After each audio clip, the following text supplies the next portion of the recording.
Hello दोस्तों, मैं कंचन अपने यूट्यूब चैनल पासों का स्वागत करते हैं। कहरवा गीत लेकर आई। हमारे गीत अच्छी लगे तो लाइक शेयर सब्सक्राइब कमेंट करके जरूर बताना हमारे गीत कैसे लगे।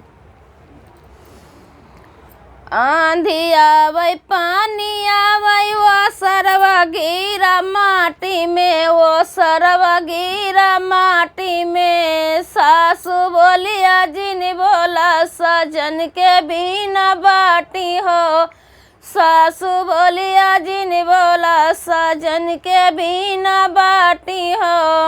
आंधी आवै पानी आवै वो सरवा गिरा माटी में, वो सरवा गिरा माटी में।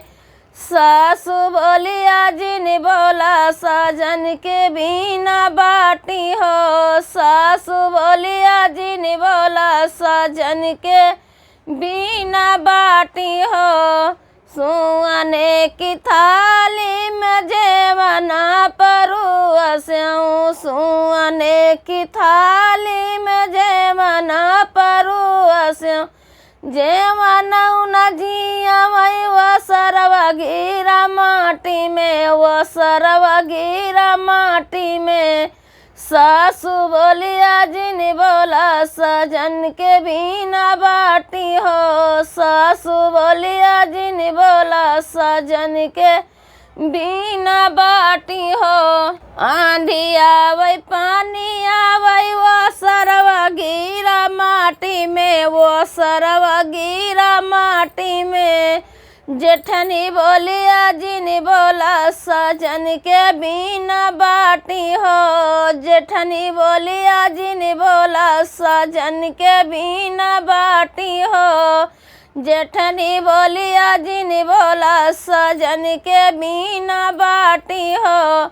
झांझर गेरुआ गंगा जल पानी, झांझर गेरुआ गंगा जल पानी। गेरुआ न घूटाई वो सरवा गिरा माटी में, वो सरवा गिरा माटी में। जेठनी बोलिया जिन बोला सजन के बिना बाटी हो। जेठनी बोलिया जिन बोला सजन के बिना बाटी हो। आंधी आवै पानी आवै वो सरवा गिरा माटी में, वो सरवा गिरा माटी में। ननदी बोलिया जिन बोला सजन के बिना बाटी हो। ननदी बोलिया जिन बोला सजन के बिना बाटी हो। लेऊंगा हिलाची कई बीरावा जोड़ावली, लेऊंगा हिलाची कई बीरावा जोड़ावली।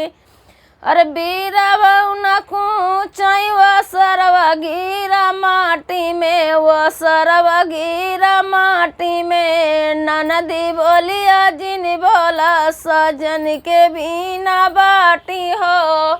ननदी बोलिया जिन बोला सजन के बिना बाटी हो। ननदी बोलिया जिन बोला सजन के बिना बाटी हो।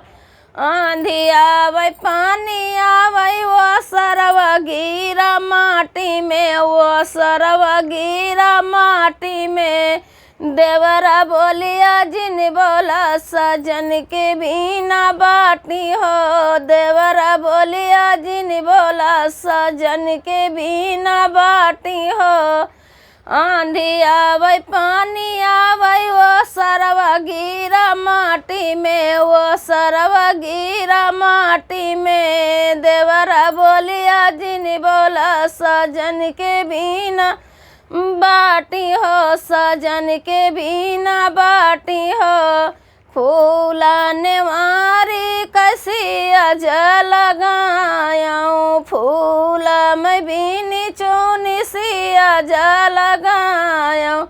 से जियाऊ न सूताई वो सरवा गिरा माटी में, वो सरवा गिरा माटी में। देवर बोलिया जिन बोला सजन के बीना बाटी हो देवर बोलिया जिन बोला सजन के बीना बाटी हो देवर बोलिया जिन बोला सजन के बीना बाटी हो आंधी आवे पानी आवे वो सरवा गिरा माटी में वो सरवा गिरा माटी में। हमारी गीत अच्छी लगे तो लाइक शेयर सब्सक्राइब कमेंट करके जरूर बताना मेरी गीत कैसी लगी।